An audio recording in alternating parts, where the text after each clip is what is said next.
Hey guys, Andrethefarmer here, and today we are going to graft. I'm going to show you how we graft from beginning to end. And in this case, we're grafting so that we can get a variety of mango into our yard that we otherwise would not be able to get.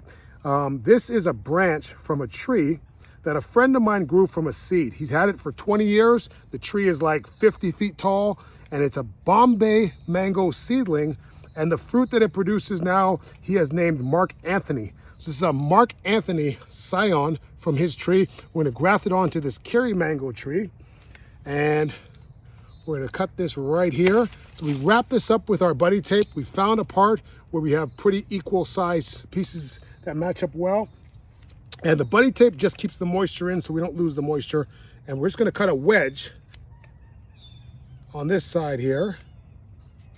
And we wanna cut that wedge and imagine that we've cut it so that it's one cell thickness at the very tip. You really don't want to use a ton of strokes. You want to do this as few strokes as possible. This blade needs to be a little sharper. I'd have less strokes if it was a little sharper, but here we go. We've got a pretty good wedge there. Now the key is we want the cambium, the area that's green underneath the bark, to line up with the cambium on this piece here. So we're going to cut a groove down the middle of this.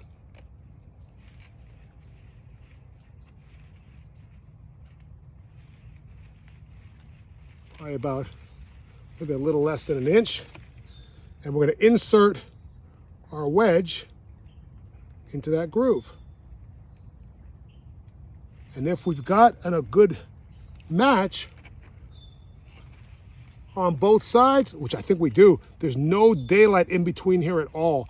I feel really good about this one here. I'm going to take a zip tie. Now sometimes I use a zip tie, sometimes I just use some plastic wrap, but we're going to zip tie this, get a nice tight connection here.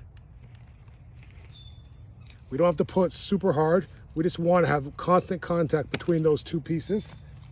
And now we've got our other grafting tape, which you can just get on Amazon. This is the cheap stuff. And we're just going to wrap that up there.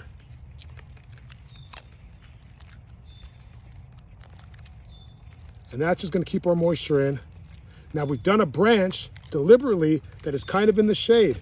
And because it's in the shade, we don't have to worry about the sun drying this thing out. If your branch is in the sun, sometimes you have to put some shade protection around it to help prevent it from drying out.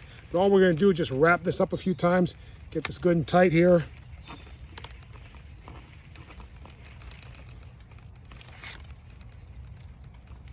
And the last most important thing that I always forget to do, put a label on it so you know what you grafted. All right, see you guys, bye.